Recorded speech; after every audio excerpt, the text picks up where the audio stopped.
Much. To the chair, to the delegates, fellow experts, and ladies and gentlemen, thank you for inviting and allowing me to speak today.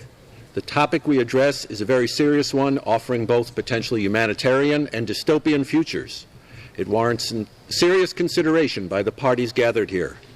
Several of my colleagues and I have long been calling for international discourse on the topic of lethal autonomous robots, and am heartened by the fact that both the United Nations and the International Committee of the Red Cross have convened meetings for this purpose.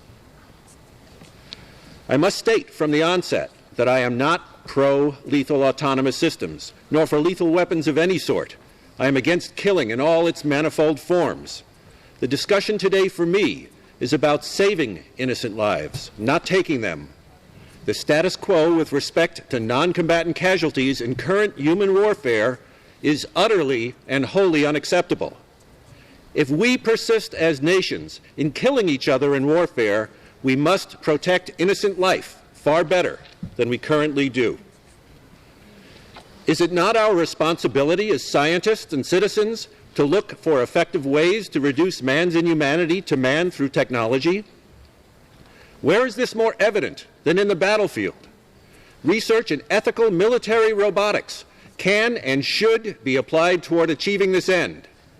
The advent of these systems, if done properly, could possibly yield a greater adherence to the laws of war by robotic systems than from using soldiers of flesh and blood alone. Definitions are important here. Autonomy is not invoked in the philosophical sense, where an agent possesses free will or moral agency, but rather means being self-directed. And in specific regard to lethality, Foss's definition seems apropos: the ability to pull the trigger, to attack a selected target without human initiation or confirmation, both in case of target choice or attack command. It does not imply in any way achieving a level of intelligence approaching that of a human being, but rather enforcing and enacting decisions already made by humans with respect to targeting. I assert that it may be possible to ultimately create intelligent, autonomous, robotic military systems that are capable of reducing civilian casualties and property damage when compared to the performance of human warfighters.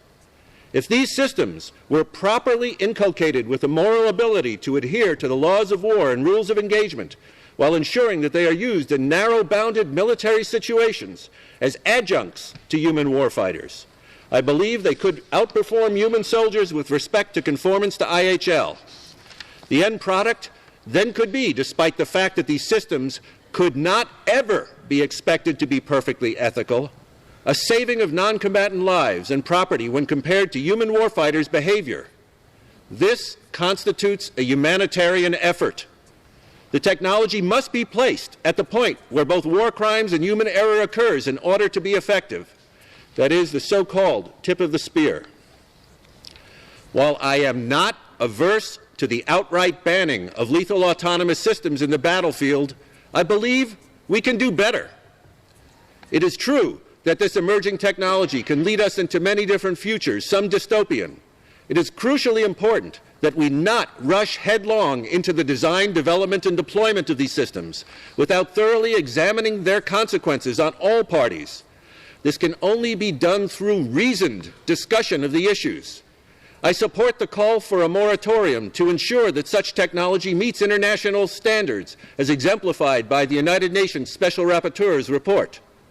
Regulation of usage in circumstances where it has not been demonstrated to be compliant with IHL seems far more appropriate than a ban, especially with the prospect of saving life.